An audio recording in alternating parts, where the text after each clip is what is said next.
টাটকা ছোট মাছের ঝোল হলে আর কোনো কথাই নেই, খেতে অসাধারণ হয়। ঝোল দিয়ে ভাত খাওয়া হয়ে যায়। এই মাছগুলো খুবই টাটকা ছিল, কেটে নিয়েছি। তারপর ভাবলাম এগুলো থেকে একটু রান্না করে নিই। কিছু মাছ নিয়েছি, ভালোভাবে ধুয়ে নিয়েছি, লবণ হলুদ মাখিয়ে আমি ভেজে নিব। আপনাদের পছন্দ অনুযায়ী ভেজে নিতে পারেন, আবার কষিয়েও রান্না করতে পারেন। আমার বড় ছেলে আবার কষিয়ে রান্না করলে মাছ খেতে চায় না, ওর জন্য একটু ভেজেছি।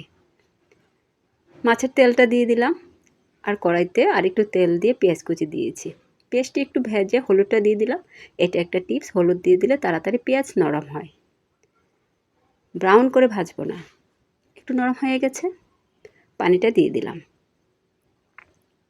বাটা মশলা বলতে শুধু রসুন বাটা, স্বাদ মতো লবণ আর মরিচের গুঁড়া। হলুদ তো আগিয়ে দিয়েছি, প্রয়োজন হলে দিবেন, না হয় দরকার নেই। আমি বেশি হলুদের কালার করব না, তাই আর দিইনি। আর এগুলো দিয়ে দিলাম ফ্রোজেন করা টমেটোর টুকরো। সব কিছু এখন কষিয়ে নিব ভালোভাবে। পেঁয়াজগুলো ব্রাউন করে নিয়ে গলে যাবে, পেঁয়াজগুলো ওরকম আস্তে আস্তেই থাকবে। কষানো হয়ে গেলে আমি ভেজে রাখা মাছগুলো দিয়ে দেব। এখন ঝোল দিয়ে দেব।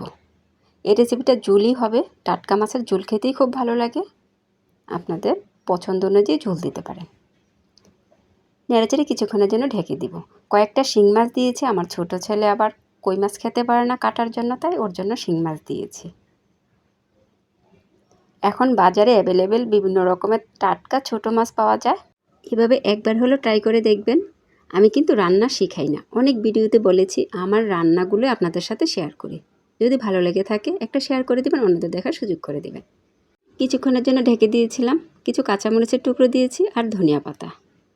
একটু নেড়েচেড়ে দিলাম, আরও কিছুক্ষণ চুলায় বসিয়ে রাখবো। রেসিপিটা কিন্তু প্রায় হয়ে গেছে। এরকম রেসিপির ঝোল দিয়ে গরম গরম ভাত খেতে অসাধারণ হয়। আমার বাসায় তো ছোটো মাছের ঝোল খেতে সবাই পছন্দ করে। রেসিপিটা হয়ে গেছে, চুলাটা অফ করে দিয়েছি। এখন পরিবেশন করে নিব। এরকম একটা রেসিপি হলে আর কি লাগে বলুন তো? আমার বাসায় কিন্তু আর বেশি কিছুই লাগে না। এতক্ষণ পাশে থেকে ভিডিওটা দেখার জন্য অসংখ্য ধন্যবাদ। আপনাদের মাঝে আবারও নতুন এক রেসিপি নিয়ে চলে আসব।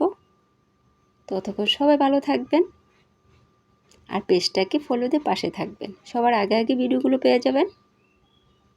আপনাদের জন্য দোয়া ও শুভকামনা রইল। আমার জন্য বেশি বেশি দোয়া করবেন।